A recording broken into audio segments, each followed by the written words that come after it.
technical glitch here. Slowly move. Yeah. It'll come back up. I'm going to start with a little story, like Martha teaches the stories. First of all, I'd like to have a volunteer. Could anyone describe to me a rose? Who wants to describe a rose? Anybody? How about Donna? Oh, somebody in the back. Soft petals, sweet scent. Okay, soft petals and sweet scent.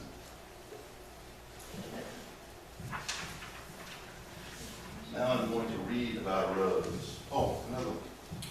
One of the most beautiful roses I've ever seen is Bette Midler's song. Oh, there you go. I love that song too. Beautiful. Anyone else? All right, now I'm going to read about a rose. If I can see this.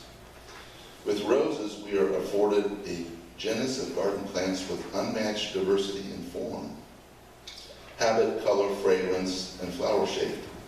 We can make choices among thousands of roses as dissimilar in size as 8-inch miniatures and 40-foot climbers, with blooms and smells as fine and large as soft flowers, and wildflowers in almost every color of the rainbow. Okay. So we've heard about someone describing a rose, we've read about the rose, and now this is the rose.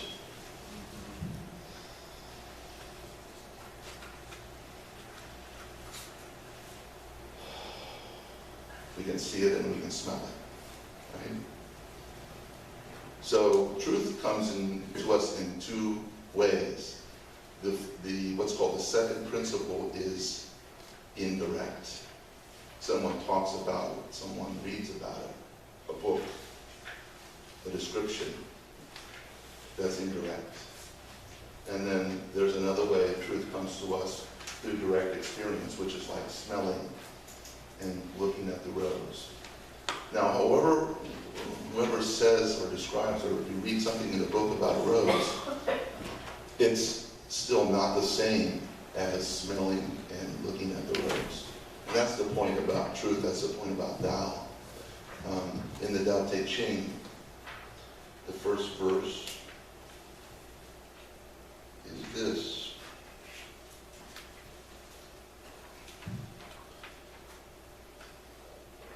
Tao can be talked about, but not the eternal Tao. Names can be named, but not the eternal name. As the origin of heaven and earth is nameless, as the mother of all things, it is nameless. It is nameable. So as ever hidden, we should look at the inner essence. As always manifest, we should look at the outer aspects. These two flow from the same source, though differently named, and both are called mysteries. The mystery of mysteries is the door of all essence. In other words, if you can talk about it, that's not it.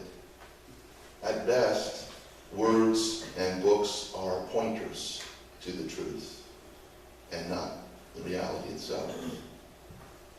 So many times we see religions that get stuck on the signpost and say, I've got the truth, the Bible, or whatever book you want to say. All of them are guilty of it. But in reality, all they have in their hand is a pointer to that.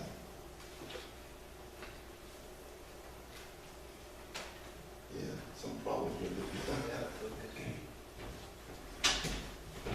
This is kind of a, there we go. Maybe this is, okay, there we go. There we go.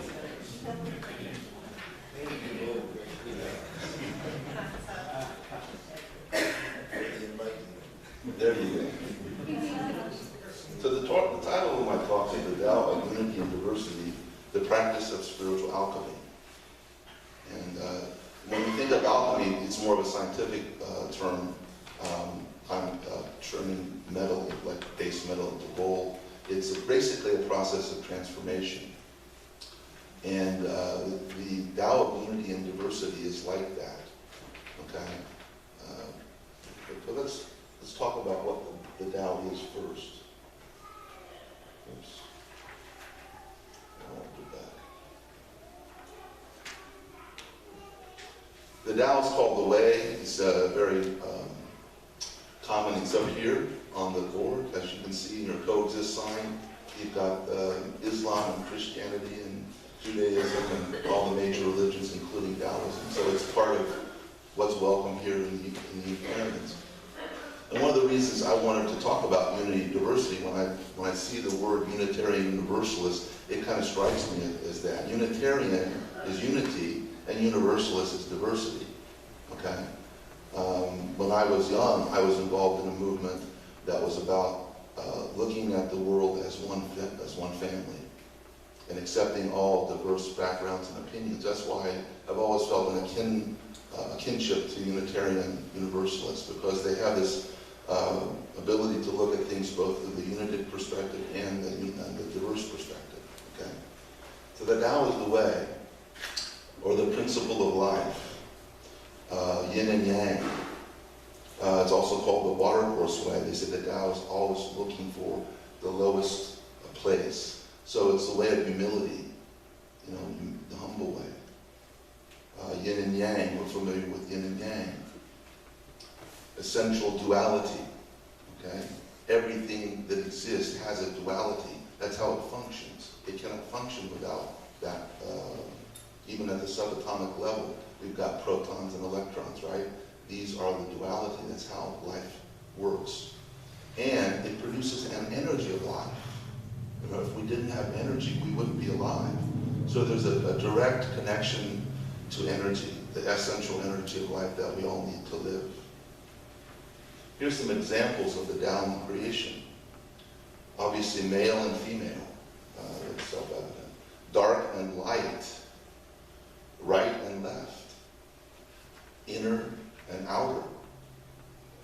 Essence and form. Soul and ego.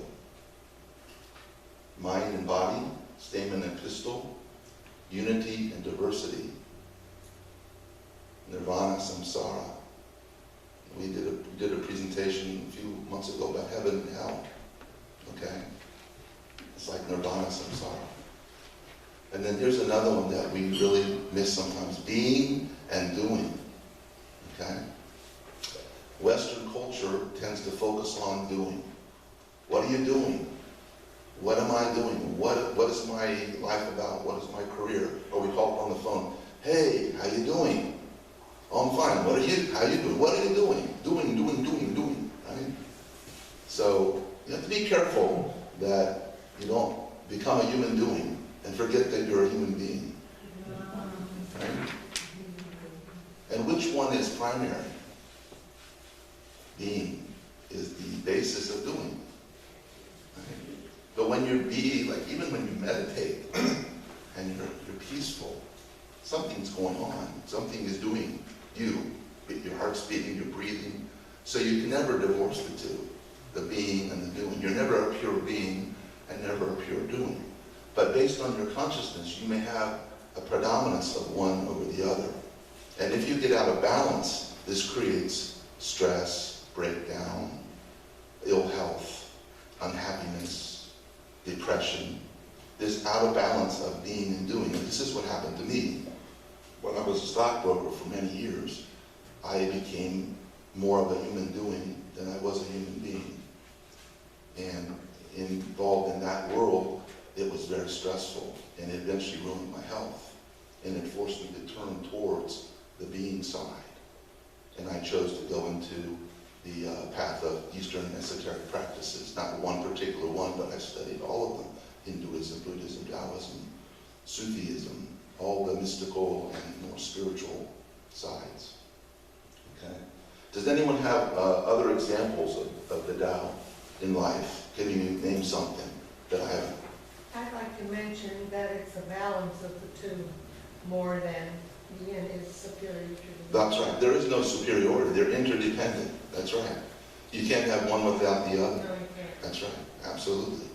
is when we get out of balance with the problems, or when we start thinking that one is superior over the other. Yeah. Any examples that you can think of that I haven't gone over here? I mean, they're everywhere, because it's the fundamental of life. The Tao is the fundamental of life.